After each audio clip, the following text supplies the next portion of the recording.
talking to you, I might as well be talking to you right here. Sure, I can go first if we want. Welcome everybody to a podcast on the go. We're going to count this as Commander Storm podcast, even though this is going to be a very different episode. We're just going to be chatting with some of the people that are here in the hotel, which is a little bit more low key because this is actually the 2-year anniversary of Commander Storm podcast. Did you know this one? I didn't. No. 2 years. I started in August just at the end of August, right when they were announcing artwork packs before they even released the beta yet. Before you even killed the servers. I remember. I checked out your old videos for Kill the Servers. I watched you uploaded one YouTube video right after Kill the Servers. I did. It was like me figuring out how things work. Yeah. It was really is Karen Thier considered a wild hunt unit when gold cards don't have any sort of interaction with anything else? And it did. So I thought, okay. And Zoltan and stuff was pretty bad, yeah. It's so crazy remembering how early you guys started. Literally started this podcast 2 months before the game was even playable. That's absolutely crazy. I looked at all the podcasts about Gwent, and there was 0 of them. Yeah. And I thought, that's odd. There was one other podcast that was out there called Project Cardinal. It was the CD Projekt Red podcast that covered everything that they did, but they hadn't done an episode in a long time. Yeah. And it didn't seem like they were doing episodes about Gwent, and then they ended up not actually continuing to do. I never met those guys. But yeah, so I'm sitting here. We're in Warsaw. We're at the hotel that we normally are at, the Hampton.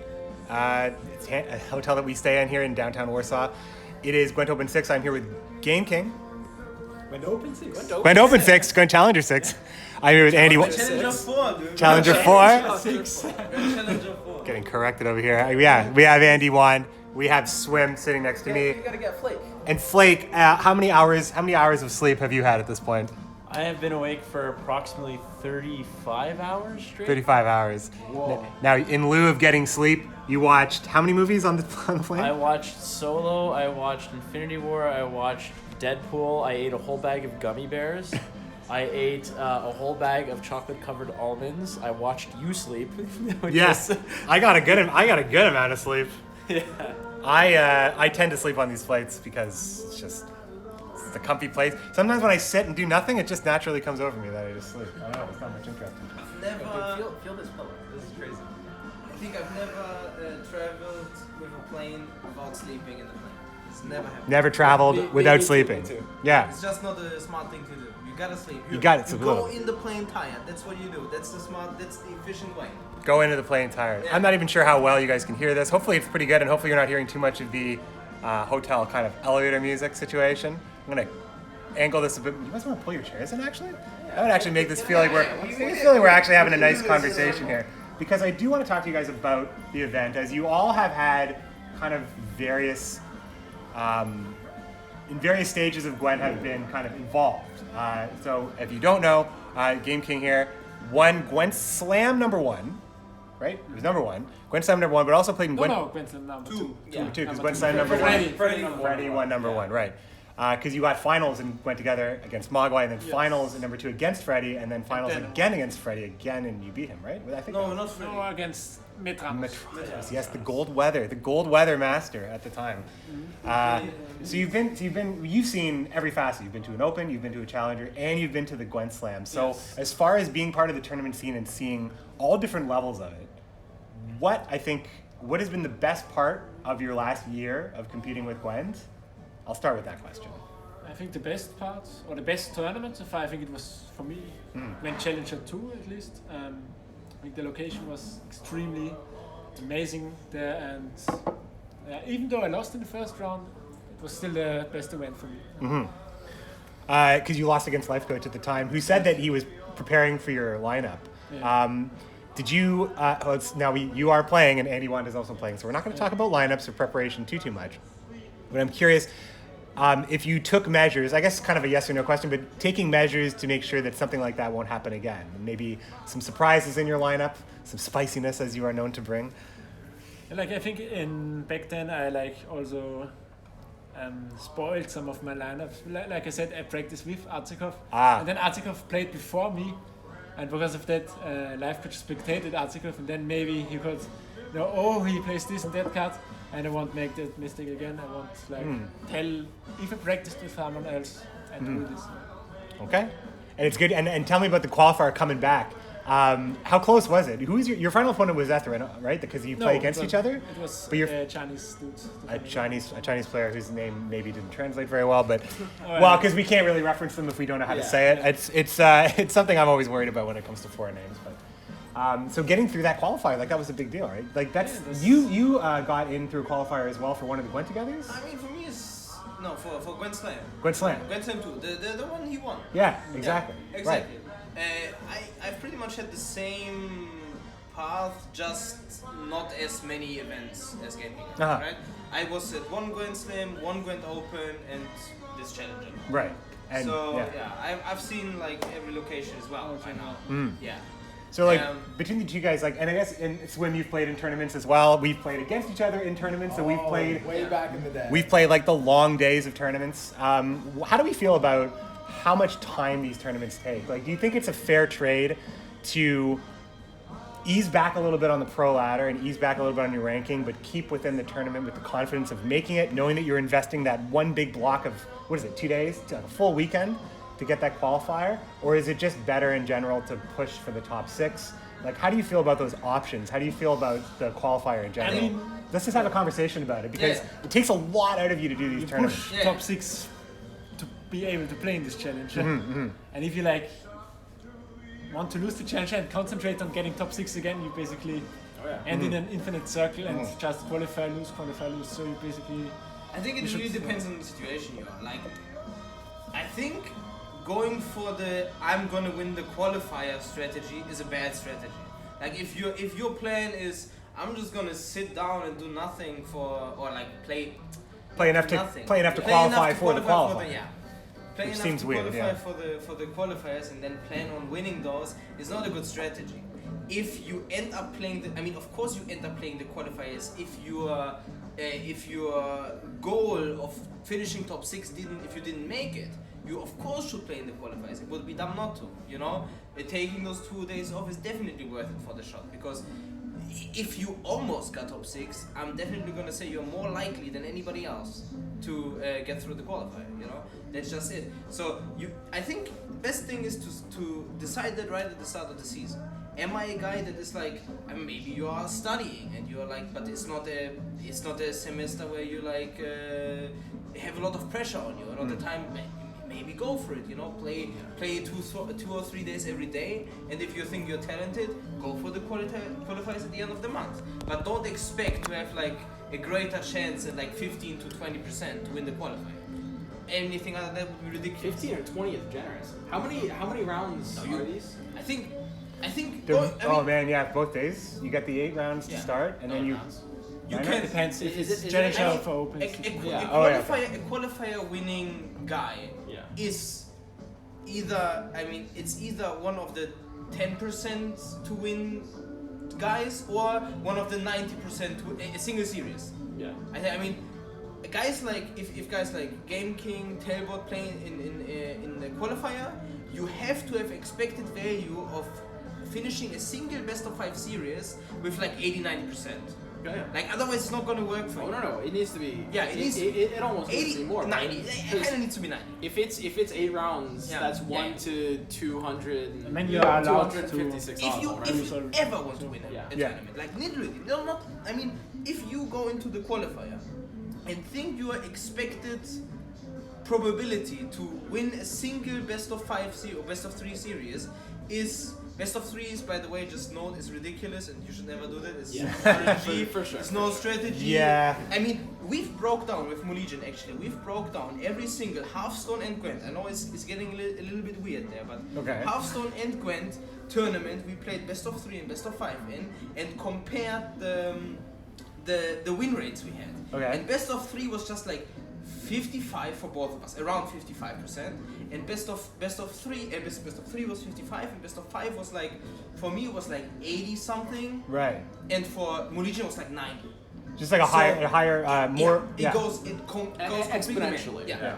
Like completely mad. Like best of 5 is skill intensive, best of 3 is nonsense. So if you can play best of 5 tournaments, if you expect to win, would be nice. Sometimes it's not an option, but yeah, I think it's a good strategy. If you really think you can make it and stuff, finishing top 6 is not impossible, not at all. It's it's happening. Every single guy that is honest to himself in what his performance might be at the end of the season, and can, if you reflect appropriately, think enough about your plays, rope a little bit, don't rope too much, listen to intuition, but also listen to doubt and everything. If you have the right mindset, if you are experienced in the game, you can most definitely finish top 6. And there is no competition. Like, you don't look at the competition. There is no such thing as competition. It doesn't matter. I mean, it matters in fringe situations, but there is no single season that you cannot qualify. You just look at yourself. Yeah, you look at yourself. Like, you are the enemy, Don't and it's look at fine. the others. Yeah. Mm-hmm. Like, it really doesn't matter. Yeah, I think that's my. That's everything I have to say about it. I guess. I mean, it seems weird. Like I think about a player from Gwent Open number 5, Nujvik. This was a guy who played like a high amount of games, like something like 4,000 or higher, and he. 3,000. It was 3,000. 3,000. That's insane. It's still a lot of. Still a lot of games. It's 10 hours a day. 10 hours a day he played, and he just made it into. Well, actually, he just didn't make it into top 6. He didn't. I roped him. So this was you roped him. Ooh. But then he got back because. Oh, so mean. Cold-hearted, Andy. Cold-hearted. Oh my god. No, but We're on the bus at the time. It's like there's a challenger happening at the time. I think so. The Challenger 3. We're like, this is the mines. We're talking about. Fuck. Yeah. Just fuck and dot, and I liked it, and he was like messaging me on Twitter. Oh, really? After, yeah. Hey. Flake joins the party. Make yourself comfortable. But yeah, but in that situation there, you have a player who is playing a lot of games to just make it into, like, at that point, do you kind of have to think about cut your losses? Like, do you think you have a chance if you're playing that many extra games when you can maybe shave off 1,500 of those games and give the qualifier a chance? Okay, shave off like 2,000? 500 Yeah. games. I mean, you're saying if you qualify for pro ladder scoring, you are already you can do likely. that in 400 games. You can already do that, yeah. It's a lot less commitment. I mean, I don't know how many of you viewers play less than 400 games if they are qualified for pro ladder, but I think most of. I mean, how many players finish 400 games on pro ladder? I don't really know the stats. But if Not you're one of them, that top 100, not many, I imagine. Like, just play to qualify and just hope that's enough. I mean, if I would just go for the qualifiers, I play 400 games. Yeah. That's all I do. Like, not a single win more. Unless I have fun doing it, which I probably don't. Folks, I guess some news right here is that over this weekend, the Gwent Open qualifier will be locked out. It's going to be the pro ladder, right? The pro ladder is going to lock in the people that we can expect. 13 hours. So right now, we'll take a look at the leaderboard, but we are with GameKing, and GameKing is guaranteed, as is Freddy Babes. Almost guaranteed. Talk to me about your probability exactly. If nothing terrible happens, like Casper 3-2 could overtake me, that's fine because then I'm still ranked 6. But other than that, nobody has to overtake me in the next 13 hours. Okay. It's unlikely because they have to get like 100 MMR in 13 hours. You have to go full. It's possible, but almost not possible. So right now it's what Tailbot, Casper, and there's somebody else. Is it Azikov? It's another Polish player. Azikov, It is it. Tailbot, Casper, Azikov, Freddy. Yeah. So let's take a look. We'll take a look. Handy dandy right here. Thanks GameKing, because my phone is currently using to broadcast this. So as it stands with 13 hours left, Azikov, Tailbot, and Cams, not Casper, Cams, looking pretty good with the 5.8. Freddy Babes, GameKing gonna go with the points. Casper and Cinerize looking like they need to. So this is the bad thing that you're worried about. Like, but I think it should be. Scouting the score. He's the Sir Pumpkin to my sweat. Like Sir Pumpkin to my. Well, okay, so you're talking about Cinerize? Yeah. So you're what's his name? Cams. Cams. You're okay talking about this, right? Yeah, I'm fine. So Aratuza, like historically. A lot of Aratuza players, especially like you and DeMorcus, I know, have in the past liked a lot of like greedy decks. And you were telling me before, there was this one player on Pro Ladder who basically, he runs like Swears. Yeah, and but that's not him. That's Oh. Hanuk. Oh. Yeah, Hanuk is the guy that runs Swears in Nilfgaard. But I mean, it's just Greed Punish, right? Greed Punish. Yeah. There are multiple ways. We see some really greedy decks in some previous tournaments. I remember one time specifically we were watching Casper's game, possibly against DeMorcus at the time, I can't remember. But it was a play where the opening play was Dandelion into Roach into... Dandelion pulling Roach, Dandelion into Maelorn into Decker with Roach or something, and you said so greedy. Where do you draw the line for a tournament deck? Was it you or was it Demorcus? Somebody was sitting next to me and saw that opening play of Dandelion into Maelorn, pulling the Roach and then the Necker. Maybe there was even more to that. Maybe that was even Wispas involved. I mean, it really depends. But it was, Like, imagine if you have like 2 Neckers in hand, you know, or like you have 1 Necker and Maelorn in hand, yeah? Doing that is greedy, because if you're gonna draw the 3rd Necker, it's gonna be ridiculous. Sure. So it depends. If it's only Roach, I mean, you might as well. Yeah, that play notwithstanding, what happened was the play occurred and you thought that it was a very, very greedy play. At what point do you think that, like, how greedy do you need to be for a tournament deck? You need to have a lot in your favor, of course, but you need to have like really big plays, take some calculated risk with deck building, but also take some risks with greed. I mean, greed is really only greed is not really a good phrase, I guess. It's not really a good word.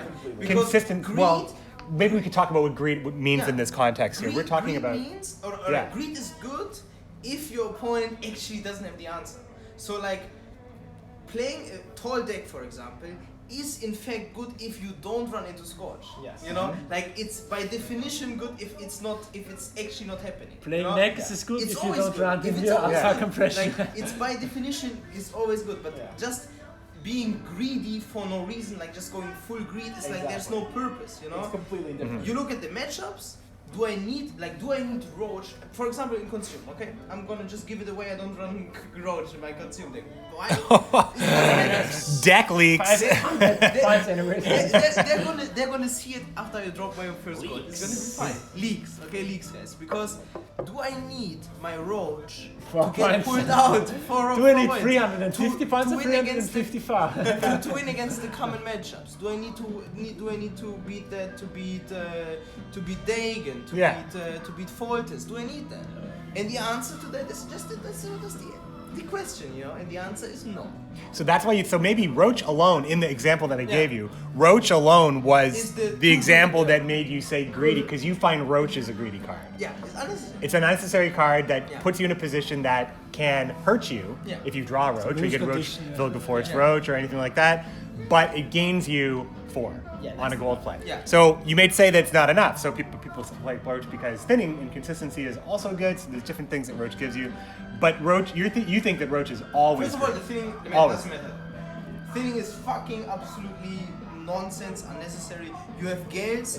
You're gonna want in round 1 your silver cards. You're talking about consuming specific. Yeah, consuming Hey, specific. hey, it's Etherin. Welcome to the podcast. Yeah, of course it does matter. Oh, you're having a podcast. Yeah, nice to meet we're you. live. We're live right now. Get up here. Yeah, have a seat. Have a seat. So yeah, We can probably position this better. We have a lot of chairs. Guys. We have a lot of chairs. Cool. do we have a chair? Let's bring it. get this whole thing out of the way here. This is going to be the best part for the audio listeners. I think When we try to adjust the feng shui of the podcast. I think the best thing to compare greed or greedy choices to is actually like tech. I think greed and tech have a lot in common. You know? Yeah, that's fine. Go ahead, go up. That's swim, everybody. Thanks for coming on. We can actually, if you guys want to maybe, well, this is fine. We can keep this the way it is. All right. Get this the way it is. I'll just move down. Alright, so guys, what's up? Atherin, hey. Okay, so Atherin just joined us here. Let's see. Can we get all 4 of us in the shot here? Beautiful. Yeah, we can. Beautiful. For sure. All right, Atherin, you're from Poland. So Yeah, I am. So traveling to Poland, it's not like this magical thing. No, it's not. It's really not. I live like 15 minutes from Warsaw, so basically it's like, you can throw the stone from here to my house, and it's gonna be... So has it even hit you yet that you're at a big thing? No, Or it's I just mean- like you're just in the city? No. I know the city, right? Like I almost live in Warsaw, so it's nothing new for me. But at the same time, everything, like the Challenger itself, the community is just an amazing experience. So I'm really glad that I'm here. Great. And I'm really excited. It was great to meet you. So like I kind of have names for all of you guys, like because I think that this Challenger it's kind of a display. Like, the 8 players that are involved, it's just a very, very good roster. Everybody that's involved has some sort of way of that has touched the Gwent community in some way, or has had some sort of landmark victory or appearance in some situation. with the exception of Etherin, but Etherin, that's why your title is like the Dark Horse, Yeah, yeah. because no one knows anything about you, and you're the only one as GameKing is the comeback kid. Because you're coming back, and Andy, you're the hopeful, because you've had an appearance and a big win, and you're up against a lot of experience in Tailbot. But you got a lot of the confidence too. There you go. You're not even worried about it. Yeah. So has it hit you yet that it's a big thing, or? Yeah, of course it's a big thing. When you're first time on a tournament like this, especially like you said, experience is a huge thing. But me and Andy have this agreement that it doesn't matter how many tournaments you won in the past or how many tournaments you've played before. Everyone has exactly the same chances to win this tournament. So of course you can be favorite. Of course experience plays a huge part. Matchup. You believe that? You think it doesn't matter how many tournaments? No counters. I mean, at some number it matters, though. Yeah. You mean like if it's 0 and 1, obviously that matters. But if it's like 20 tournaments and 30 tournaments, maybe not so much. Like as far as tournament experience. I think in behavioral economy you say past behavior is the best predictor of future behavior and stuff like that. Okay. I mean it's kind of true. It's sort of true. It's true for human beings in general.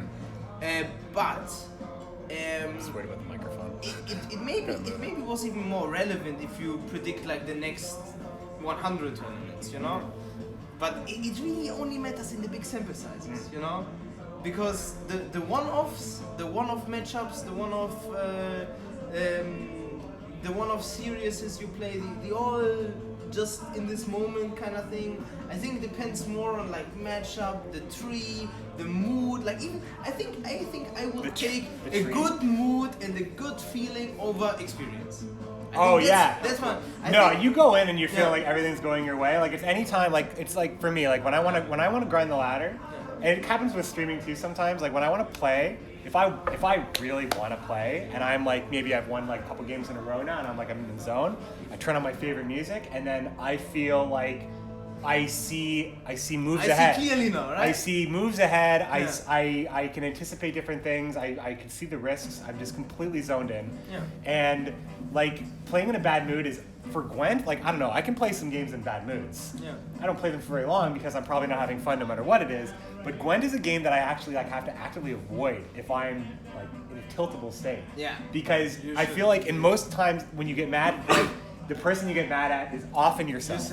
It's every time. And if you don't like yourself to begin with, you're having a bad day. It's like a mean thing you can do to yourself to continue to play Gwent. Yeah. So I think those are the. I mean, it's just the small things. In this tournament, it's always the small things. Are you awake?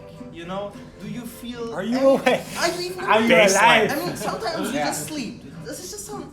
It's not even really in your control. This is like life RNG, It's like, did you have a good sleep? It's like this is what tournaments really are. Did you exercise that morning? That's a big one. This is the good thing and the bad thing about tournaments. For me personally, I think tournaments offer you like just a 180-degree difference to like normal day life. Normal day life, you have an average performance on an average day. Every day you have routine. You have the same thing over and over again, and it's not expected from you to do crazy things. It's expected from you to do just fine, Yeah. And this is just so much different from tournaments. It's if I could observe who is like having the nice sleep and the good dream and the nice breakfast and stuff, it matters. Every single bit matters, and you get like arrows thrown in the middle, and whoever it's just kind of random. Yeah, you could be sick. You could be getting sick, like in like the smallest way that might affect your wakefulness. You might feel like a little. Knowing all of that, consider this. Knowing all of that, we still see players that consistently perform better than others, which might mean that either they are getting lucky, which might happen. We don't have enough Gwent tournaments to really back up that fact. But would you say that Tailbot is lucky? But would you say here's the lucky? other. I'm gonna get to the Tailbot explanation. Or the other explanation is their gap in skill is actually big enough to make a difference, even though all these other factors exist. So you might think, well, Tailbot has a small edge skill-wise over the opponent, whatever you want to call it. Yeah, I'm just giving an example. Yeah, but in reality, considering all the other factors that are totally random, he might actually just be levels above. He might, and it's the same thing for Prolenda. You see like a number changing, like 20-30%, 20 or 30 points, but that just might be like one game with every faction, which is like, 10% of the streak or something, which might mean there's like a big skill gap, It's not that random. I mean, even though all the randomness exists, if you see consistency, even though you have other factors, it's gonna be an indicator for just dominance. Well, look at Freddy. It's like LeBron James. It's like it's exactly fun. like any team he joins. Yeah, any team. Everything goes up, not just him. But he also brings people. I've had it. I gotta tell you guys. You let's look it up on the internet or whatever you are on. Look up the luck and skill involved in different sports. Yeah. And you're gonna find really funny stuff, because in basketball it's less. In ice hockey it's like a little bit more, because the best players are gonna get really exhausted really quick. But you see pretty much the skill gap between the very best and the almost very best. Even though it's like, I mean, you expect those are fucking professionals that play like so many games every day. How can they be even any different anymore? Yeah. There must be 11 talents on the board you can play on the field, and they are all gonna be like similar, super fucking crazy, right? Yeah, but it's not true. It's exactly. not true. It matters the body that those talents are in. And like, look at Freddy. Freddy was sick for Challenger 2 and he won it. Like that's the thing. So you could say, do we say that Freddy is so much better than Coleman that when he was sick he could beat him, and if he was well he would. Yeah, you can't say that. Also, and I think that's really interesting because baseball is one of my favorite sports, where an elite player produces like 30% of the time. Like that's because it's that hard to hit the baseball. So like I find that super interesting. And if you like stats about human beings and like treat them like an actual unit in a video game, baseball is the game you want to watch, because that's every single thing that they do, and when they do it and where they do it is tracked by like baseballreference.com. And you can extrapolate all sorts of stuff. If you've seen Moneyball, you probably know how like the beginnings of that. There is good science being done on that stuff. It's really revealing about the human condition. Yeah, and what's more, like what you said is actually amazing, because it's fun to see how all these data and all these things can be applied to Gwent, for example, to computer games, to the tournaments in just the same thing. Nothing right? changes. It's super cool. So dude. Yeah. Like I actually have no reason to believe that there is a big difference between sports and esports when it comes to like probabilities, human performance, strategy, talent, exactly, whatever. Like, throw everything in there. Because like, you're just why would you in a computer game the units have the strength already for you, but in like in a real game the humans have the strength, like, and they have to perform. We just assume we're all well trained. Just assume that. I mean, it's gonna put me in a little bit better shape. It's fine. Just assume that we are all pretty athletes. Yeah. Just having the resources, just coming down to. Adrian, I wanted to talk to you real quick about, because you're a new face here at Open, and am I saying your name right? And Challenger, Athrin. Athrin. It doesn't matter. Well, like, I'm going to be saying your name a lot in the future, probably. So I just want to know. I hope so. Your first appearance on, and you qualified through the qualifier. Yeah. Where do you normally land on Pro Ladder? Like, people on Pro Ladder probably recognize your name, but you've been playing Gwent for how long? And I've been playing Gwent for almost since the closed beta, actually. Like, I remember my first time when I opened Gwent is where it was back in the time where you still needed a key to join. Yeah. And I wasn't really fortunate enough to actually get a key myself. So what I used to do, I wanted to play it so bad that I went to CDPR streams and asked, I was one of the chat, please send key. And people are actually, I found a guy who actually had a key and didn't use it himself. So he gave it to me, and it was the happiest day of my life, probably. So I was super happy. I started playing back then, and since then I just fell in love with Gwent. I had, of course, I didn't have time. It was 2 years ago. It was before I went to university. Yeah. It was before I had a lot of free time, and I loved the game.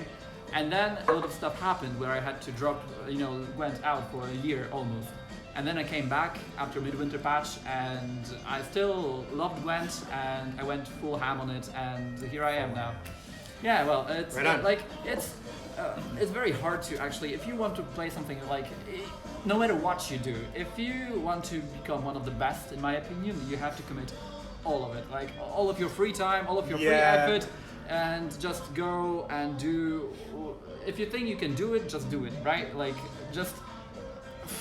it's very hard to do. Like especially when you have like all of your everyday stuff to do. On top of that, it's even more crazy. But here I found myself in a good time because right now I have holidays at my university. That's why I could push pro ladder. I could train. I could prepare. So you had your window of time. Yeah, and exactly, and it worked for me.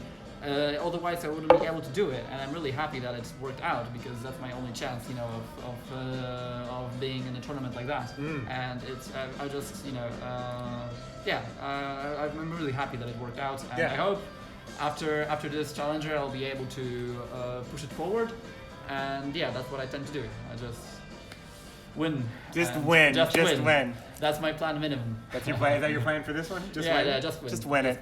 I mean, it's interesting because you look at the amount of time that's required for any player to be involved in this kind of thing. I think that's why I think that fans of the games are always going to be more important because you're always going to have so many more fans, even the people that play a lot, even the people that play like a lot, like especially in their circle of friends, or even in some communities, a lot Actually, is still not necessarily enough. So, the people that can commit all of it is a big thing. I think. Also.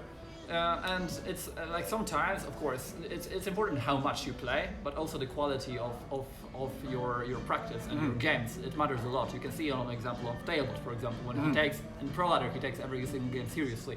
For example, for me, when I come to my computer, when I try to play Gwent and actually grind, I just fell into the habit that, okay, I can play 2 or 3, 4, 5 games full focus, and then some bad thing happens and and then I'm forced, like I play it as a machine, they just throw cards on the board. You don't really play about your win conditions anymore.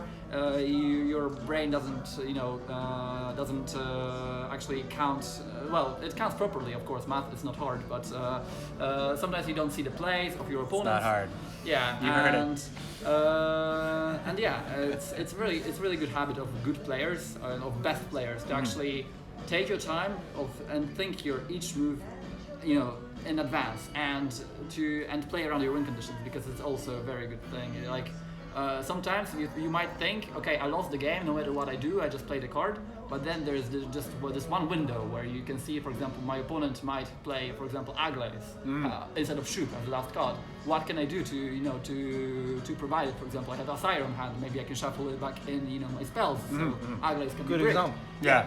So you can, if he has Shoop, you lost anyway, no matter what you do. But if he has Aglaes, you still might get out. That's the, I think, the skill that comes with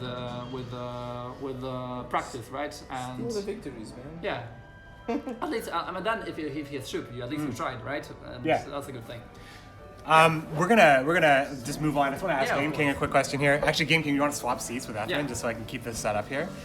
Because I want to talk to you real quick about your views, because you were hot on the competitive scene in that you were number 1 on the pro ladder, number 1 on the rank ladder. You were invited by a life coach to come to Gwent Slam at first, and then you made it to all of these ones. So you've been doing a lot of competitive Gwent in general. You, after Challenger 2, life coach beats you, and now you're back here for Challenger number 4. What happened in the middle? Did you take a break, or what was going on? Kind of took a break. Yeah.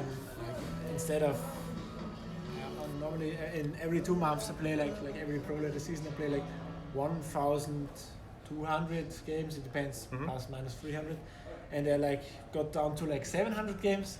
Because of that, I was not able to finish on, I think 700 games, on the minimum. If you play fully concentrated, as Efren said before, then you maybe can also qualify with 700 games. But I wasn't able to get top 8 back then with 700 games. I was only able to finish top 20 still, but so I was not really gone, but I was maybe vanished for or disappeared on the front page of the pro ladder for 2 months or 3 months, I don't know. But you didn't take a break, right? No, I didn't take a break. You're always playing. Okay, cool. I was just curious because sometimes I only see the top layer of what's going on at any given time. So my worst finish is top 3rd.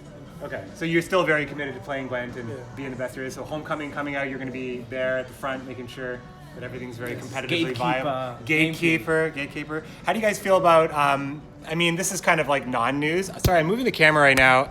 That is my phone, just so I can make sure that we don't run out of batteries midstream, midcast, because that would be the worst thing. So the camera's going back here, but we're talking to everybody, I guess. So we got some homecoming news. This is kind of a weird one. Do we?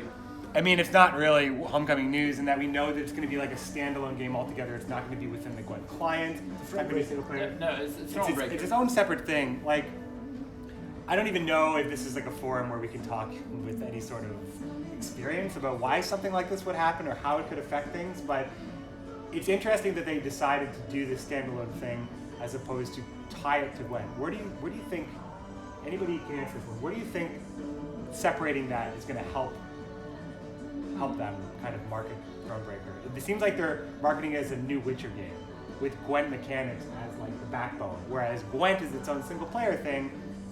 It's going to stay its own thing in its own universe. Do you think this hurts Gwent's popularity? Because I feel like this is an opportunity to make this a bigger push for Gwent, and I think I don't think it necessarily will because they're going to be tied together, but you wouldn't necessarily play one if you played the other. Maybe it's a non-issue. I don't know. Yeah, I think you're right. It's a non-issue? I Nothing worth think it's talking an about? issue. I You think it's an issue? Okay. I mean, if it's just think about this, okay? How likely is it for you to play a game, or how much more likely is it for you to play a game you already downloaded? It's more likely, right? Is it? I mean, if you're gonna You're talking about capturing interest, though. if you're gonna download like a Gwent game and you play the Thronebreaker and you enjoyed it, you know, and then you're gonna see you're gonna just scroll through it and see what else is here, like multiplayer, deck builder, okay, I'm just gonna try some things, and then you may enjoy what's happening next. But if you're just gonna download Thronebreaker and see, this is a Witcher game, okay, let's go to the Witcher game, and then you finish it and you're like, oh look, cool, I like this, cool, okay, let's see what's on as well in the role playing. I mean, I don't know. We're just speculating, right? It's speculating. But they're just calling it the Witcher Tales. That's really. I think if you wanted to push Gwent Homecoming, it just doesn't seem wise to me to do this, I think it's probably fine. I think that CD Projekt Red knows they have a brand that has a lot of good, good faith. And Gwent is a game that it's been very important to the Gwent fans, but there are millions, I'm not exaggerating, millions of Witcher fans that do not even know Gwent is out. Exists. Do not even know. You can't even go. I play a lot of other games and I talk about Gwent here and there because sometimes like a card game might come out. In Warcraft, my main character's name is Murktabraka. I name all my Warcraft characters after Witcher characters, so it comes up sometimes, and a lot of people just don't really actually know about it, which I think is partially a good thing because it means the opportunity is still big if they're going to be relaunching something. But for a brand like The Witcher to not have that kind of traction, I hope that there's something in the middle there that makes Gwent blossom a little bit. They have a lot of success with another great Witcher game, which I imagine they're going to do. If I talk to gamers, and I say I'm gonna be there and there for a Gwent event, they're like, Gwent, remembering what is Gwent? Yeah, what is? Then they come. I know that Witcher name. I've 3. heard that. Before. It's either the mini game I played a lot, or I didn't touch it all in Witcher 3. That's where they remember it from. I always get the same response pretty much, and then they wonder, is it like a standalone game? So they don't actually have an idea that it exists. That it's an esport and stuff that they will actually do it full time and stuff. Yeah, things. So small, right? I mean, I've heard people so you played in the Witcher 3 client then the tournaments. I was like, okay, come on, now it's ridiculous, but I mean it happened, I mean people that don't have an idea of what's happening, they might, of course, we go on and collect our cards real quick and then we meet somewhere, hey yo Tris, how's it going? Oh my god. Okay, so one question I wanted to ask you guys now that I have 3 full players sitting here that have played a lot of games and probably a lot of games with Siri Nova and stuff like that. The proposed change for there being 2 bronze cards as opposed to 3 in every single deck is, and I've asked this a couple of times on the podcast, it seems to be like they're attacking consistency. They're like kind of looking at decks that really succeeded with a low fail rate in the past, something like Nilfgaard Spies around Challenger pre-Challenger 2, Challenger 2 time, where you see your whole deck. And the decks that see their whole deck, Skellig and Nilfgaard being very good thinning decks, tend to perform the best. Do you think that they're targeting the consistency based on that? How do you feel that a less consistent game, what do you think that means for the professional landscape? GameKing, I don't know if you have an answer for this one. I'm not sure if it's a good choice to go down to 2 bronzes. We will see. We will see like everything. If all the cards, everything's just less. Like right? if 80% of the cards change, like who knows? Like yeah, maybe more tutor cards, less. Everything will be less. Like also the board is changes, right? There's only 2 rows. Yeah. Reddit, and I think even nowadays sometimes they play like a game and then like the board is full of soldiers with like the boards are already filling up. Drop anything because the board is full. Yeah, can't play greedy consume. That's not consume. the issue in the homecoming with like 2 rows and then. They're talking about less tutors, I think. They're talking about like less, like there's less board, but there's less things that are going to go on the board, which makes me think: our Ericus Behemoth's going to work the same way? Our Selena Harpy's going to work the same way? Yeah, it's going to be like just a huge, massive change. Maybe a new game. Basically. I mean, it's going to be. I mean, we're just talking about competing in a new game, so there's not much. There's not much to say as to like we need to know what's actually happening. So It depends. Yeah, it depends. And that's ultimately where you have to put If you it. imagine the game right now, if you think like about like Viper Witchers or something, where you play all the shitty alchemy cards to get the payoff of the triple bronzes and the triple ointment to rest these bronzes, and you only have 2 copies, like that deck is shit. You know, it's like kind of. But is it? Like it sounds worse now when we're talking about the world of Gwent, but it's not. That could can you think of a world where that could still be good in a world where everybody is now kind of suffering the same? Yeah, but it's not the same. It's not and the 30 same. cards too potentially. It really depends. It really depends It's more RNG whether you need. Yeah, it's RNG if it would have changed the outcome of the game completely if you had that bronze or the other bronze. You know, I think if they're gonna go down that path of like adjusting bronze values to be like kind of the same thing and stuff, if that's what's happening, it doesn't really matter how many copies of bronze cards you have. Like if there is like a value attached to a bronze card and you don't really need like the answer bronze card, if answers, for example, I mean it just totally depends on what the cards are. It changes so much. Yeah, it's really hard to talk about. If your answers are Scorch and Igni and they are gold and silver cards and they're still one-offs, I mean, who the hell cares? If the bronze cards are your proactive cards, you know, I mean, it's fine. If the bronze cards are your Viper Witchers that you desperately needed to kill the greatswords from the opponent, I mean, of course it matters if you have 2 or 3. You know, it is huge. In general, if you have like only 2 out of each bronze card, it's like nowadays the good decks usually like you draw all your 4 golds most of the time, right? In alchemy or so, and with like 2 bronzes only, then you're less likely to draw all your good cards. I mean, the real question is what happens to blacklisting being less effective? I think that's like the other mechanism. Blacklisting. In a world with less tutors, it's really interesting because it's like how badly do you want to blacklist most things? Like let's say there's going to be less cards that pull cards, like because I think that suggestion's been out there. Yeah, so we look at like something like Magni Division, Wyvern Shield, whatever. So do you play you wouldn't play those cards are good. You put those in the Nilfgaard Nova deck if you were going to do. We're talking about Nova decks, talking about 2-ofs.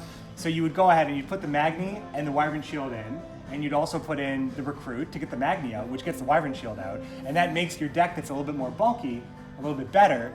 But what if there are less cards like that overall? What if you had to put in 2-ofs that can't source any of the other 2-ofs? Like the Nova decks we're making right now, like with like Siren pulling the Frost, or with the Commandos coming out with the Blue Stripes, those, well, you wouldn't necessarily put that in the Nova list, but we're talking about how you have these cards that are never meant to be played. Like there's an amount of your deck that's like fluff. Yeah. That's Gwent. That's Gwent. That's Gwent. Everything is fluff. That is Gwent. But that's like the thing. Like I'm thinking about like when you get mana screwed in Magic, or you don't draw well in Hearthstone or whatever. Like every game has like a thing. Yeah. Well, or maybe like Hearthstone's RNG in general. Like every game has a thing that you love the game, even though it has like this thing that I will just lose because I can't I don't have the mana to play the card. Or I don't get those cards. So I just find it really, really interesting if we're reducing consistency by forcing everyone to play 2-ofs, and then we're also reducing it by making deck sizes bigger, and then we're also reducing it by taking out cards that can pull other cards. I feel like it's bad. All three of those things are bad. Some of those things good. I think it's a bad decision to remove consistency. To remove it's always a bad decision. A game that's as consistent as Gwent, because Gwent's a fairly consistent game.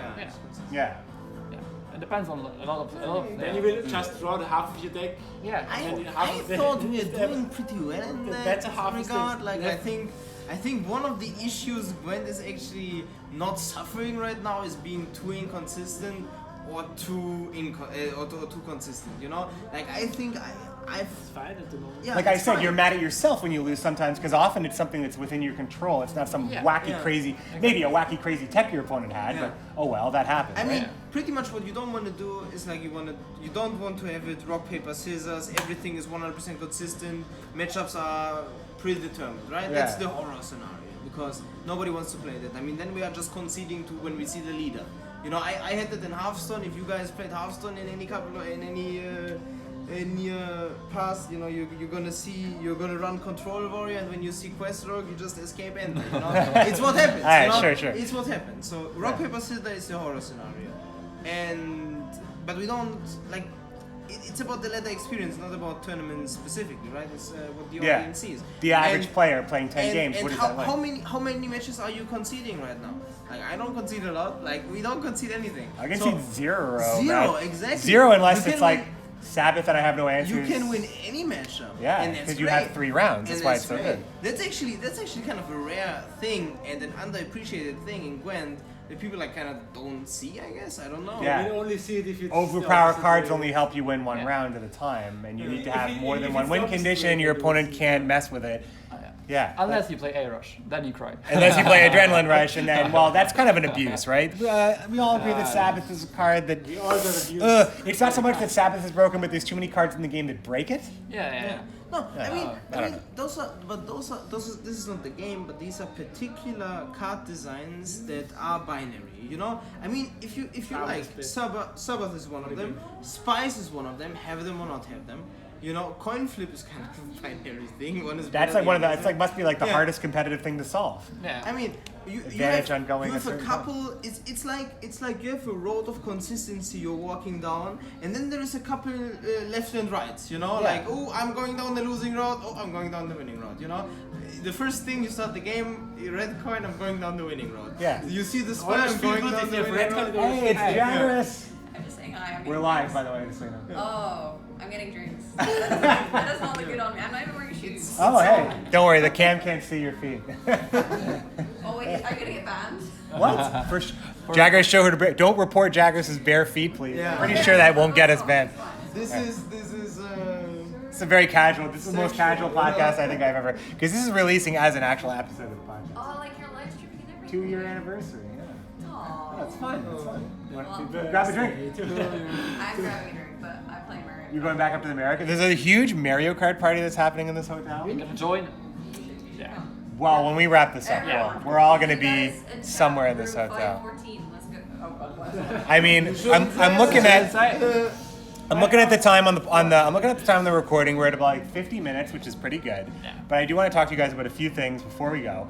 And I actually want to talk to the chat. First of all, hi. I'm actually looking at the chat right now.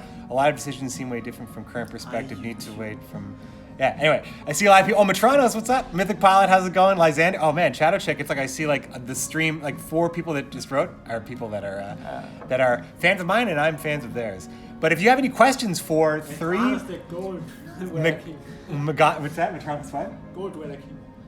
The Gold Weather King, Matronos, is what we were saying earlier here. If you have any questions for GameKing or Etherin, or AndyWand, or myself, just throw it in the chat right here. I'm reading the chat right now. It's going to be our community section of the podcast. This is, no sections, no. This has just been. I wanted to throw a podcast up. No excuses, right? I got a phone. I got great people to talk to. That's what we're gonna do. The secret life of Gwent play. The secret life of Gwent play. Yeah, not so secret. Super Mario Kart brawls. Yeah, exactly. So what I wanted to say is that Commander's Horn is supported by our patrons, our commandos at at patreon.com/commandershorn. Thanks for everybody who supports the podcast. This is a special podcast, this one, but it's going up as a numbered episode, even though it's kind of weird, but it's an hour for you. So if you're looking for more structured content, this is what unstructured content sounds like for me. You get these guys in a room and we just talk. That's how it is. Better than the usual episode. Better. Did Andy prepare mostly for screams? Wait, hold on. I'm sure he means scrims. So Egrar20 is. Did Andy prepare mostly playing scrims because he didn't play that many Pro Ladder games in the last 2 seasons? Yeah, totally. Yeah. I didn't show interest in the last Pro Ladder seasons, and also the Julian Mira 3333 guy. Yeah, is your name? Is my name a pun? It's a German pun. On AndyWand is true. Yeah. What does it mean? It means like pushing somebody to the wall. Oh, cool. Yeah. It's actually a pun. Like I didn't came up with it. Somebody made a joke when we were drunk, and it's thick. I don't think it's particularly funny, but you know, once you have a name, you don't change it. So you scrim mostly. Yeah, we only scrim. Team Area 2 is a scrim. Honestly, what means scrim? I was on vacation all the time. Guys. Yeah. Like don't consider me. I'm not working too hard. I was on vacation. I was spending open money in Amsterdam. That's all I did. What do you guys think of the change of bronze average value from 11 points currently to 5 points homecoming? I don't know anything about that, Mythic Pilot. I've never heard of that. I almost don't even want to address that because it sounds like I don't know where that information came from. And I also think that it would be relative to everything else, so it's kind of hard to comment on. Mythic Pilot, I will say it is good to see you. I will say good to see you, Mythic Pilot. Shout out to an OG Gwent player, Mythic Pilot. I believe is currently admitting the Gwent Discord right now. I'm not sure if that's true. What are some NR decks that do well without DJ? There's a few, but I mean, what's that? Is there a Hensel? There's only Hensel, I think, which is irrelevant. But I mean, only Hensel, which I is think Fold just always plays. Yeah, DJ. But I mean, it's funny. Okay, here's a good question for you guys. How do you guys see DJ's rising popularity when Asira is as deadly as she's ever been? What bad makes matchup? it's the bad matchup, and you have to accept it. I mean, I guess that's the point. Mulligan DJ. Maybe you. Mulligan DJ. All right. Throw it around one. Yeah, it's such a card that's like so strong outside of when Nilfgaard drops a Guardian on top of your deck and then pollutes your deck with a Commando and a Spy and stuff. I mean, Guardian is fine. Guardian's I mean, fine. if you think about it, Asira's fine too, with non-doomed Spies. It's still kind of worth It's it. 6 Maybe points instead the- of minus. Asaya should not be allowed to shuffle spies in their opponent's deck. Yeah, we ran through this issue. Spice before. That's a Spy, yeah, but I mean, that's always been my Spy problem. Of course, like Yeah. we've been talking about it. Like Gwent community was talking about it since a long time ago. I think spies should be banished. Everyone thinks like So they can whenever I have talked simply, I talked to like Tailbot, Warsaw. to every other pro player. We all agree that spies should be banished straight away. Doomed. Doomed, No the way they problem. were. Yeah. The way they were. Yeah. Like when they made that change, I don't even know like Why? when they undoomed spies, they did it because spies had a restriction that they could only trigger their effect once. However, I guess not a lot of thought was put into putting a 13-point card in your opponent's graveyard that does nothing, that's disloyal. It's like a super bad card. There's that part. Yeah.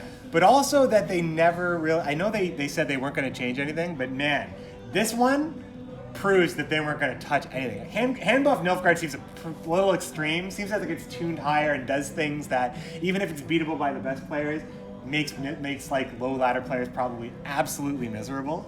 And I imagine that stuff like that would get fixed if we were having regular patch cycles. The Sierra thing, just put Doom Tag on spies. Like, I just feel like how hard... 2 minutes work. Is it though? I mean, I don't ever want to say easy fix or anything, but I want to This is believe... easy fix. This is easy fix. Come on. I think this is like Just the first time in development history where this is easy fix. Yeah, I mean, the problem is like, oh, you did this, but you didn't do this. And then it's like a... Fine. Yeah, it's You don't have to do anything more. It's a Just slippery do it. slope. I'm just looking at the chat again real quick here. We got Shadow Chick saying, no question, just good to see GameKing back at a Gwent tourney.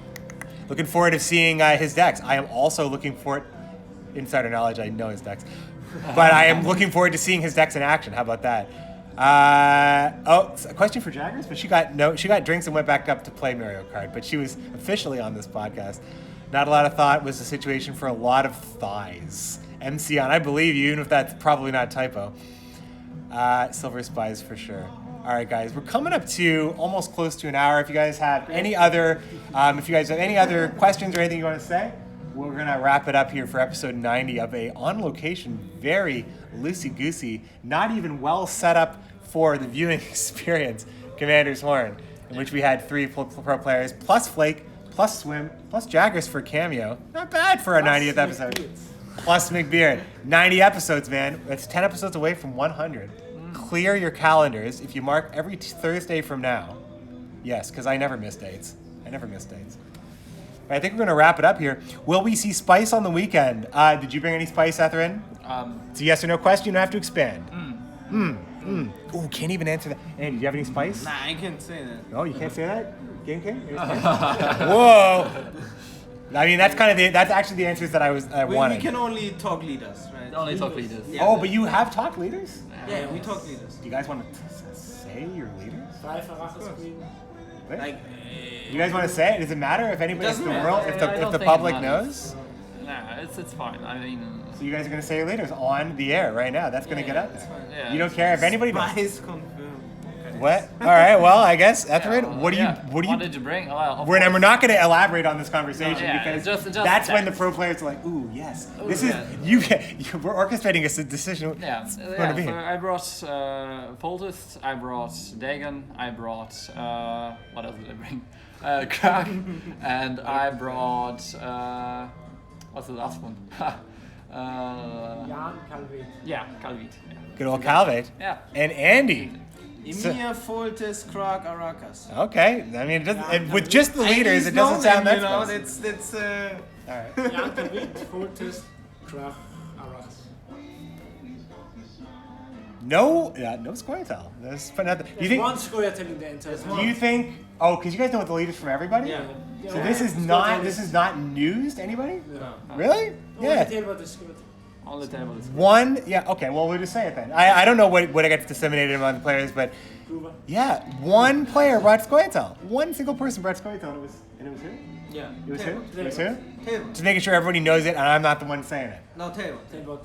So it's shades of Challenger too in that Squirtle not very represented at all. So why do you think that Squirtle is so underrepresented? This is actually a question I didn't think I'd be able to ask until the next podcast. So I'll ask this to you guys now. Why do you guys think that Squirtle could be so underrepresented in this tournament? I'll start with you, Ed. no, it is. What is? Yeah, it is. Sorry, it is. I'm speaking in super vague terms because I feel weird about talking about this stuff. It's because you've seen for the past couple of months you've seen the Shoop deck, rising in popularity, and then it got so saturated. It was in a perfect spot until NR showed up and until Consume started to play Spy. And then the Shoop started to decay again because obviously it's the only archetype in Squirtle which is consistent, is very strong, and it's top tier 1 deck. It's a meta champ, right? It needs exactly. its And meta. also, what else do you have? You have Spella Lultel, it's only good. Like Tailbot's deck from the last Tailbot Skeleton? No, but I it's, believe Squirtle sucked the whole time and we just didn't get the memo. Yeah, it sucked the whole time? Secretly bad? I mean, Secretly bad green pack? Shoop has some good matchups. yeah, that's it. But also what's your other option apart from Shoop is 8-knee, right? 8-knee Spelatel, and it's only very good and consistent when you target neggers. So if you don't target neggers, there is no problem. Like there is no way. Like you don't have an option either. You play Shoop or you don't. Then that's your only option. Yeah. And with the Foltest around, it's just I don't think that it's a good idea to bring. Yeah, Shoop. Foltest looks so good at Gwent Open number 6. Foltest did very well in all of his matchups. That's gonna look less good this time. You think so? You think it'll look less good? It's gonna Even though everybody had... Did you say you all brought Foltest? You say you all brought Foltest? Yeah. Well, how bad could it look then if everybody brought it? Yeah, because it's still You think it's gonna? Do you think Foltest is your weakest deck? Yeah. You think Foltest is your weakest deck? no. No. GameKing, you think Foltest is One your of the weakest? 2 weakest decks. Foltes is like my weakest deck by Far. big one. Sure, guys. I think this conversation is going to go into dangerous territory, so I think we're going to keep it here because these guys will talk. These guys will talk about Gwent forever. I know this about at least you two, and I'm just meeting you, Etherin. But I know GameKing and AndyWand will actually talk about Gwent forever. So we're going to wrap it up, guys. Thanks so much for coming in and hanging out for us. I'm going to read one more thing. The only one, Lars. With Shoop, it wasn't as big after the tourney, but once everyone started to play it, people started to learn how to play against. I mean, so many decks suffer from this as well. Like Deathwish seems so good at first. And then it was just like, then it petered off. And then it was like kind of like up there on the rank ladder, middling success, high tier 2, mid tier 2, and then that's it. But there was a time where Deathwish was like, whoa, this new deck is really, really, really, really good. They're all really close. They're all really close. That's a good thing about Gwent. I like that the most about Gwent. But anyway, guys, that's going to be it. What's that? Gwent is not bad. It's not. It's. No. I mean, that's This is a myth, yeah. It's the best worst thing about Gwent right now is that it's actually not bad. It's a fun game that has a lot of great matchups competitively, especially with the ban. Makes for really interesting tournaments. The ladder is really interesting. You can still lean on kind of like dumb stuff that's really good for really, really long time, like Kangard and Nilfgaard, I guess, or like Sabbath stuff. You can explore new stuff that's still being explored. The fact that meta is still changing in a moment of staleness speaks volumes to how good the game's structured. Imagine we had actually new cards. Imagine if we had new cards. Imagine, dude. Yeah. That would be nice, right? Oh It's my true. God. Yeah, We're gonna have it in a month. the secret is that Every Gwent other card. is actually Every good. other card. Yeah. The people who play it all the time know that it's still very entertaining. So I'm not one of those people because I took the month off almost. But no, I did. I researched for the tournament, obviously, of course. Guys, we're gonna wrap it up. Thanks so much for hanging out, my friends. Again, it is Commander Sworn podcast. You can find all of these players this weekend playing at Gwent Challenger number 4. Gwent Challenger number 4, as you will find me, Mega Mogwai, Jaggerous, and Impetuous Panda doing the casting. You will find Shinmiri and Swim on the analyst desk, and you will find Ash Lizelle and Watch Flake on the hosting desk, where they're going to be hosting from. Live from Skellige, Ard Skellig itself. It's going to be a great time. So thanks so much for joining us. I'm McBeard. Find me at McBeardCH on Twitter, McBearded on Twitch, and McBeard on YouTube. Thanks to everybody hanging out in the chat. It was great. This is actually a pretty good impromptu out of nowhere podcast. And of course, thanks to my guests, Etherin, and to AndyWand, and to GameKing, and to Swim, and to Flake, and to Jaggerous for showing their faces on the camera. Until next time, my friends, best of luck on the path.